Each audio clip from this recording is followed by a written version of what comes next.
وہی مولانا صاحب کہتے ہیں کہ جی ہم نے دیکھا ہے کہ قاسم میاں جو ہے وہ دلہن کی شکل میں ہمارے خواب میں آئے ہیں.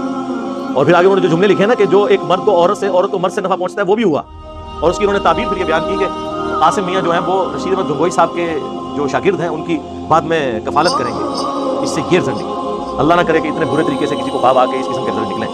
یہ اپنے بچوں کو، اپنے گھر والوں کو، اپنے بزرگان دین کے خواب سنا سکتے ہیں؟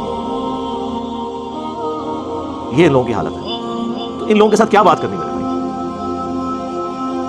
ہم صرف دعا ہی کر سکتے ہیں کہ اللہ تعالیٰ ہدایت دے ان کو بھی، ان کی عوام کو بھی، ہمیں بھی، سب کے لیے دعا کرنی چاہیے. اللہم اہدنا الصراط المستقیم صراط الذین انعمت علیہم غیر المغضوب علیہم ولا الضالین آمین. اکثر لوگ کہتے ہیں نا امام کا مقلد ہونا چاہیے.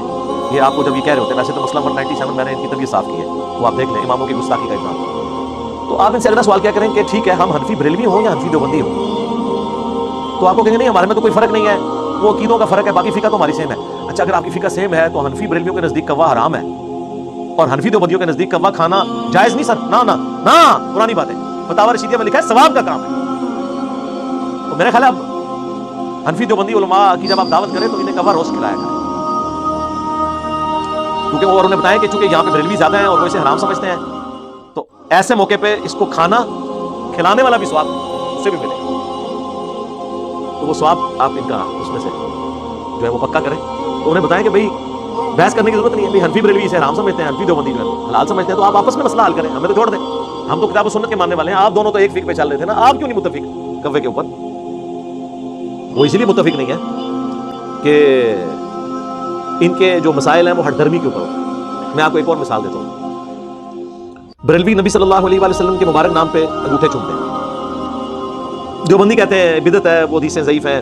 فضائل مال میں ہو تو ضعیف بھی چل جائیں گی، بریلویوں کی ہو تو وہ نہیں چلے گی. لیکن آپ کو مزے کی بات بتاؤں، جو فقہ حنفی ہے نا، در مختار کے اوپر حاشیہ ہے رد المختار، جسے فتاوی شامی کہا جاتا ہے، جو دیوبند اور بریلویوں کے نزدیک کامن ہے. فتاوی شامی مذہب بریلوی سے بھی پہلے لکھا گیا.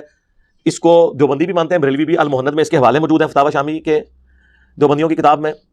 خصوصاً جو انہوں نے کہا کہ فتاوی شامی میں ہمارے بزرگوں نے لکھ دیا ہے کہ خوارج کی ایک جماعت ہے جو وہابی اہل حدیث ہے. المہند میں انہوں نے اپنے بزرگوں کا نام لکھا ہے.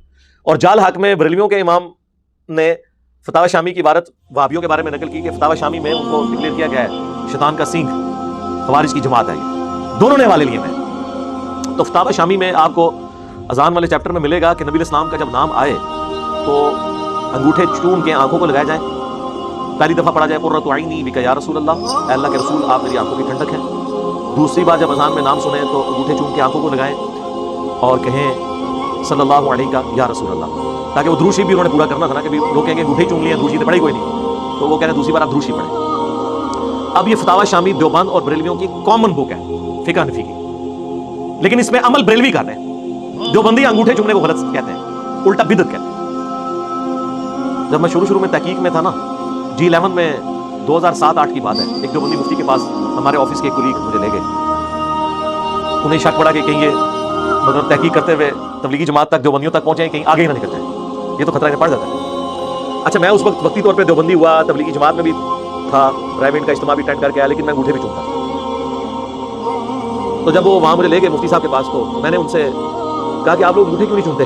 یہ تو فقہ حنفی کی بنیادی کتاب میں لکھا ہے، جو دیوبندی اور بریلوی کے فرق سے پہلے کی کتاب ہے، فتاوی شامی.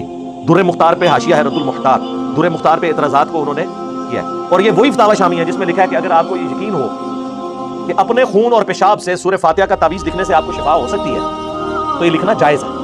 جی یہ وہی فتاوی شامی ہے جس کا یہ دیوبند اور بریلوی دفاع کرتے ہیں. صرف ایک جنا پیدا ہوا ہے میرا استاد غلام سعود سعیدی صاحب رحمہ اللہ، اللہ تعالیٰ ان کے گناہوں سے درگزر فرمائے، نیک کاموں کا اجر دے. بریلوی محقق تھے، انہوں نے شرح صحیح مسلم میں رد کیا ہے اس کا، لیکن وہ بڑے اسٹائل سے رد کیا کہ کہیں ان پہ بھی فتویٰ نہ آئے. انہوں نے کہا کہ یقیناً ہمارے بزرگوں کے دلوں میں قرآن و سنت کی عظمت ہم سے زیادہ تھی.